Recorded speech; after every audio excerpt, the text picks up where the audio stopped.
high school class project, my teacher told me it's unrealistic being a CEO. It's been my dream to be a CEO since I was 10. So I told her, it is realistic. Follow me on my journey to learn what it takes to become a CEO.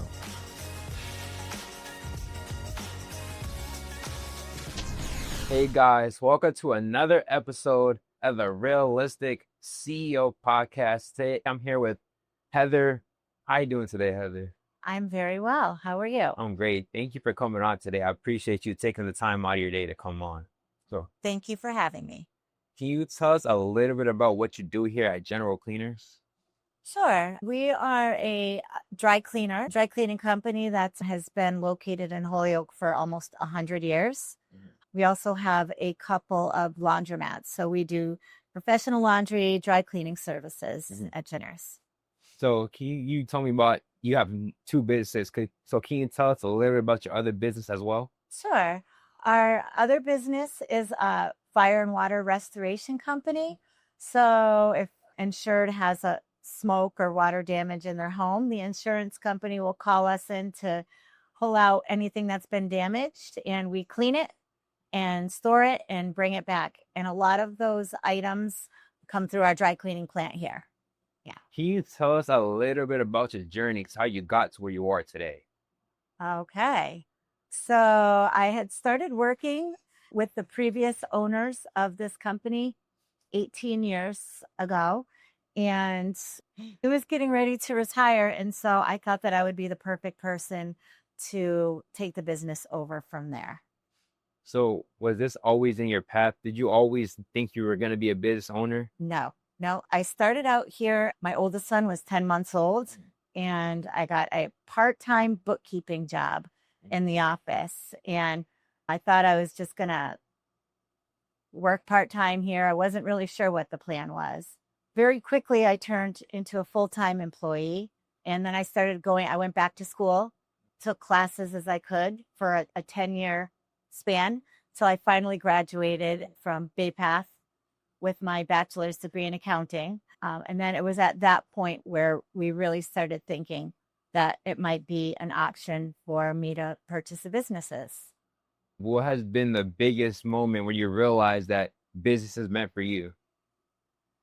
Boy, for the last 10 years, the previous owner stepped back and was involved in other areas, and I took control over running the businesses. And I came to think of them as my own before they were my own. I just wanted to learn everything I could about dry cleaning, restoration, laundry, equipment. I made it my business to learn everything that I could. And it just became like a natural progression as the years went through. What has been the biggest lesson that you learned so far inside of business? Oh boy, that it is not easy, but do not give up. There was some times along the way where it was extremely stressful, and I was very concerned about what the outcome was going to be, but we just kept going. It was like there's no other choice. We just keep going. And here we are a year later celebrating our 1-year anniversary, and things are running really well. So I'm super thankful I didn't give up many times when I thought that might be an option, because if I did, I would have never been where we are today. So, for anybody that's new into business, what is some advice that you can give to them?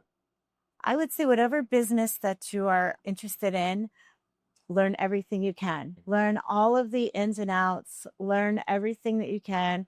Take as many classes as you can. I've always said I'm a professional student first. I'm constantly learning. I get any opportunity for a webinar, I'm always in. I'm constantly learning. So I would say learn everything that you can and don't give up. So, for you, what has been the biggest obstacle that you've overcame so far in your career? Boy, so on the pathway to get here, trying to do well in classes, be a mother of 2 boys, and still work my full-time job to the best of my ability. It was not easy, but it was worth it.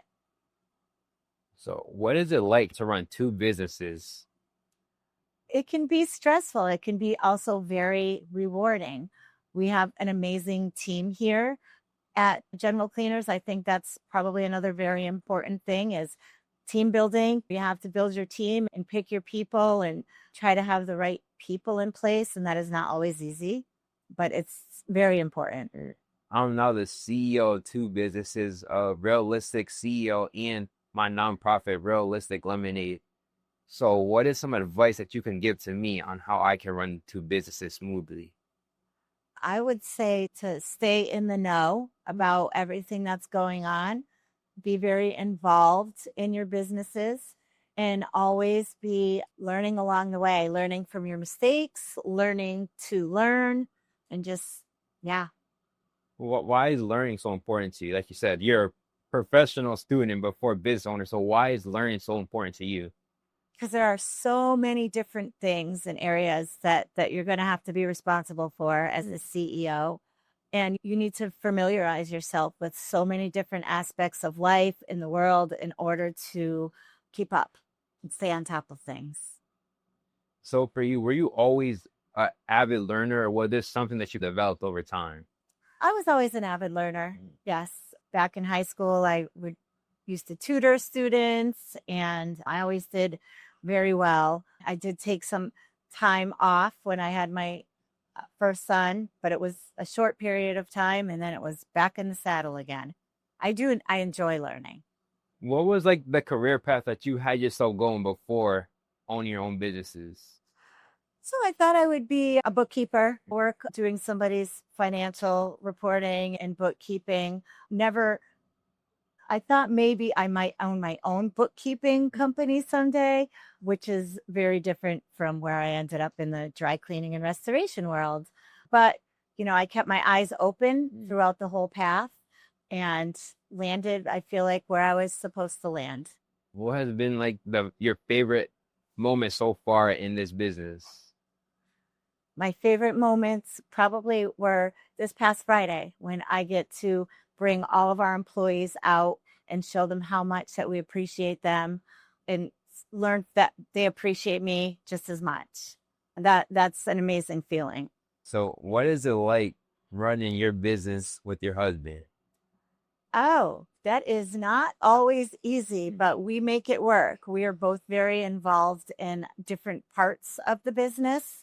I'm more in the inside and he's more on the outside. And we've actually learned what both of our strong points are and able to work well with each other. Like I said, not always easy, but we're getting through it. How are you able to do that? Because there's times where I'm working with my dad and I'm just like trying to do my own thing and he's battling me. So how are you guys able to work together and overcome those type of situations? We have a lot of conversations. We have a lot of conversations about things that go well and things that don't go so well. And I can't stress enough, we stay in very separate parts of the business. It just makes it easier. And I couldn't do everything all by myself. He wouldn't be able to do everything all by himself with everything that we have going on here. We divide and conquer. So how are you guys able to like separate time when it's time to talk about business or when it's time to hang out with your family? Yeah, when we get home, it's usually it's shut off work. Let's not talk about work. We have our family and sports and activities that we like to do. And we really try to shut all of that off and just have good family time. This past weekend, we spent the day up in the Berkshires, tubing down the river with our family and extended family. And it's really important we're just shut off from work. There has to be some separation, at least for us. So was this always something that you guys planned or was it something that you developed over time? I would say developed over time. My husband was not from this industry at all. He was a truck driver. And when the decision was made, maybe we should buy this business, he had to leave his job as that he was very familiar with and come into an area that he was not familiar with. So there was a lot of learning and training along the way. What is the process like to buying a already existing business? So our process involved, we needed to come up with the money. First, we needed to come up with a strong business plan in order to go to the next step and apply for money. We did go through the small business loan program, which was another part that was not easy. It can be a very long process, but necessary. If we wanted to own the business, we didn't have the funds to purchase the whole thing. And I think most people that are buying a business are in that same boat. You're going to need some extra funds. So that was, the business plan was strong, coming up with your financial projections and having everything in order to present for the loan process. And we also learned along the way that there are a lot of organizations out there in Massachusetts that are there to help small business owners prepare for these types of things. And we took full advantage of that. So if you don't mind me asking, what was the cost to be able to buy the business?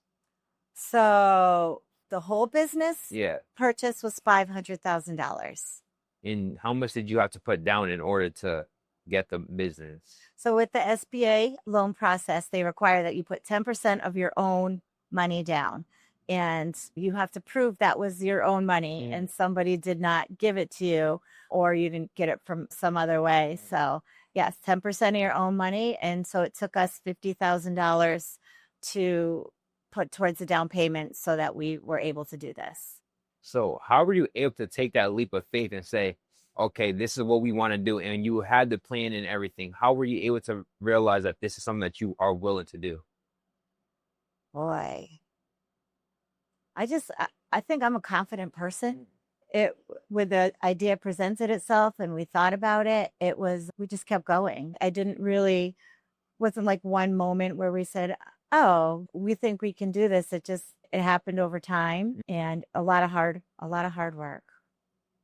Yes. A lot of sleepless nights in the first year. But I think that goes along with a lot of new business owners learning the ups and downs and getting through that first year. Once you get through that period, I think if you can get through that period, then that's when you really start to reap the benefits. So for you, how were you able to get through that first year of you learning the ins and outs of how to run a business? A lot of sleepless nights, concern that the financial road is not always easy. Unexpected expenses come up. And it was just dealing with one thing at a time as they came. And I literally felt like the whole process, like every roadblock that could possibly present itself was there to present itself. And just when we thought we got through the last one, there was another one. And you learn a lot. That whole experience, no matter how stressful it was, we learned so much through that process about business and what we needed to be able to do that I think it's just a natural part of it. So you talked about earlier how building a team was the way that really helped you get through the business, like especially in the first year. So what was the process like to find a team members where you believed can help grow the business? So we were lucky in that we had some team members that already were here that I had worked with for many years. And we also brought in some team members. And you don't always make the right choice on the first time. So that can be an obstacle, but you get to kind of understand and know what you're looking for. And in our case here, we are the definition of a team. We all help each other out in any department. We're all versed in every department and cross-trained. And I think that's very important. When we bring a new potential candidate in for an interview, it is very much a feeling. Do they feel like the vibe that we have here with the rest of our team? It's so important. One person that does not mix well with that vibe can really change the feeling in your company. So for us, that's probably at the top of the list, because everything else we can train, right? We have to have somebody with the right attitude, and it just feels good with us. Have you ever had to let someone go or fire somebody because they didn't fit with the team? We have, yes. And it's not, that's one of the harder parts of being a business owner is letting people go, because sometimes you end up having to let somebody go that you really like, but they're just not a right fit for the position. And so you really have to try to separate personal, how I feel about this person personally, against, well, we have a business to run and what's best for the business. So what was the process like on having to let somebody go? I haven't had to do that yet. So what does that look like? Yeah. For us, it's just very straightforward. And we're very straightforward during the hiring process as well. And I think that's very important as far as what we expect and what we're looking for. Letting people go that's the hard part. It's not easy. Yeah. So you talked about earlier, you said your two businesses work together. So can you tell us how that happened and how they work together? They do. So when buying a dry cleaning business, I heard from a lot of people, why would you buy a dry cleaning business in today's day and age? We see all of these local dry cleaners closing. People don't use the service like they once did. For us, we also have the restoration business, and we bought both of them together. The restoration business is an extension of the dry cleaning service that we offer. So when we go out to a home that's had a fire and we pull out, it's not like somebody at our counter who's dropping off maybe a suit and a couple shirts. We're going in and we're taking out all of the clothing, drapes, bedding out of a whole house at once. And the rest, so all of that restoration work is coming through our dry cleaning plant as so our business CRDN is General Cleaner's actual biggest customer. So we're very fortunate to have both businesses that work together like that. So when you went to buy the General Cleaner's business, you knew the other business was coming with it? Yes. Okay. Yeah. For you, how was that decision easy for you to make? You was like a no-brainer, like, okay, yeah, I like having these two businesses. That makes sense to me. It was as long as, it was actually, we bought 3 businesses and we combined 2 of them. But it was as long as General Cleaners and CRDN are a package deal, we're all in. We would not have made the same decision if it was one or the other. So what was about having those two businesses together where you realized it was good, rather than if it was just one and one, you might have had a second thoughts? Because of the extra work that CRDN brings into the dry cleaning plant in this day where dry cleaning numbers are way down for dry cleaners, not just in this area, but all over the country. So it was very important to make sure that we were going to have enough work to keep all of our employees employed and to end up where we wanted to be. That's another thing about being a business owner is we are responsible for 39 minus us two, 39 people's paychecks every week. And that can weigh heavy. And I think that's a lot of the sleepless nights so it's hard work, but we're doing it every day. How are you able to stay organized throughout the day when you might have 1,000 things you have to do? How are you able to make sure the tasks are getting done? We have production boards and calendars, and we've created our own boards. It keeps us organized, ways to stay on top of our jobs, where we are in our jobs. It is very important to have some way to stay organized, and that all of your people who are part of that have access to that information as well. Somebody like myself, I've been struggling on getting organized. What are like the biggest advice that you could give on how to make sure that you're staying organized? That is a work in progress for me every day. When you're dealing with all the different things that come with business ownership, staying organized is not always easy. So I have, the calendar in our boards they're like our Bible here, and they have to be. Our CRM software, where we keep track of everything customer related, that's also considered our Bible here. It has any pertinent information about any customer or anything that's happened, stays entered in there, so that, again, all of the people who are involved in that day-to-day know what's going on. There has to be an effective way to communicate centrally so that everybody is on the same page. So for you, we talked about like that moment of you really enjoyed being able to take out your team members, but what has been like an experience you had so far? I was like, I wish I didn't have to go through that. Boy, the whole process of getting here. Mhm. I literally aged 5 years within that first year. It was a big process to get here. And there were many times where I thought that's it, it's not going to happen. It was hard. There was tears, emotional. It was a hard but well worth trail to go down. How were you able to go through that time and make sure that you're staying on task to get to where you are today? We just felt like there's no other option. This is the only option. We as a business owners who had came up with the 10%, for us, that was everything that we had. So everything that we had was invested not only financially, but emotionally into this business. And there's no going backwards from there. You just have to keep going forward. In my book, I Am a CEO, Realistic CEO, Tony, he talks about the LBW, the long, lonely, boring work. So can you tell us about the LBW inside of your career? The LBW is me in here dealing with the financial information and trying to make it all work and balance everything. And nobody else is really a part of that. And that is a lot of hours. And in order to really understand it, it's not something that you can just show somebody overnight. In order to really understand our business and how all of that works, it's hard. I don't really have anybody to share that with because nobody else understands it like I do, which is good and bad.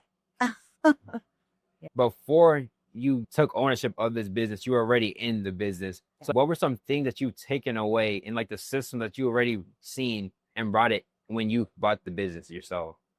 The way the businesses worked together was a system that I had seen for many years. And I kept a lot of those same systems in place. We made some small changes and tweaks here and there. One of the biggest tweaks that we made was, and you referred to it in your book, the networking piece. We have made networking a big part of what we do. I think that's the biggest thing that we do differently now than the old previous owner did. And we've seen both of our businesses growing and growing. And I really attribute it to that because that is what we've done differently. Many of the processes and internal functions we kept the same because they work. So you talked about really the biggest change was networking. So what were you doing now that was different in terms of networking? So now we have, prior, I had a budget that I had to work on, and I didn't have the freedom that I have now to be involved in anything that we want to be involved in. And we think it's important to be involved in a lot of different things, both on the restoration side and the local side. So we're involved in chambers and in insurance organizations.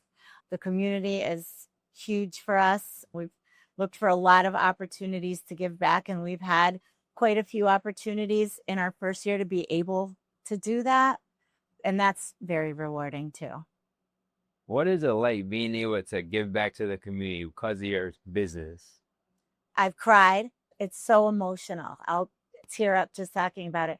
To be able to give back is something that you think about and, oh, I'd love to do that. But to be in the position where you're able to do that is such a good feeling. And the tears are happy tears. Those weren't the struggling tears. Those are the happy tears. Wow. Like we're able to make a difference and it feels really good. Was that something that you thought about when you first bought the business, or was it something like, wow, I finally get to do it, so you were just super excited to do it? It was things that we thought about when we bought the business and things that have evolved. And we have a great team here. We have several people who are very involved in trying to find ways that make sense for us and that are meaningful to us to give back to our local community. I have one more question for you, and it's, what's one fun fact about yourself that nobody really knows? Oh, goodness. I'm a little crazy, right? No, I am a little crazy. I think you have to be. I'm a huge concert goer. I go to live music events all the time, regularly. That is another one of my things outside of work. that gives me balance in life. What has been your favorite concert that you went to? Oh, goodness. Oh, my goodness. There's been so many. Boy, Give me your top 5. top 5. Like the Red Hot Chili Peppers. I like a lot of old school music. But one of my favorite concerts last summer, we were able to bring our kids. Snoop Dogg concert. How fun was that? That was awesome. So the Doobie Brothers. So if you go from the Doobie Brothers to Snoop Dogg to 50 Cent to Fish shows, all different genres of music. I can't really say I have a favorite one because there's just a lot of good memories from many concerts. Was like were you always into music, or is it kind of something that you Always. developed? Always, yes. Yeah, every morning in my car to prepare myself for work, it is a concert in my car on the way to work, and I am belting out all my favorite songs, and I feel like that helps me to set the tone for the day. I come walking in the door and I'm singing, and everybody's, oh, Heather's here. Yeah, music is a big part of me. I want to thank you again for coming on today. I've learned so much, and I want to thank you for taking the time out of your day to come on again. So I appreciate that so much. Thank you. Thank you. And I think that you're a very inspirational young man, and you just keep on doing what you're doing. I think you have a lot to offer. Thank you. Yeah. I appreciate that. Thank you. And I want to thank every single one of you for all the support that you have shown me in this past year of my journey of becoming the realistic CEO. So way that you can support even more is by going onto my website, www.realisticceo.com, and ordering your copy of the Realistic CEO book. See you in the next episode. Peace.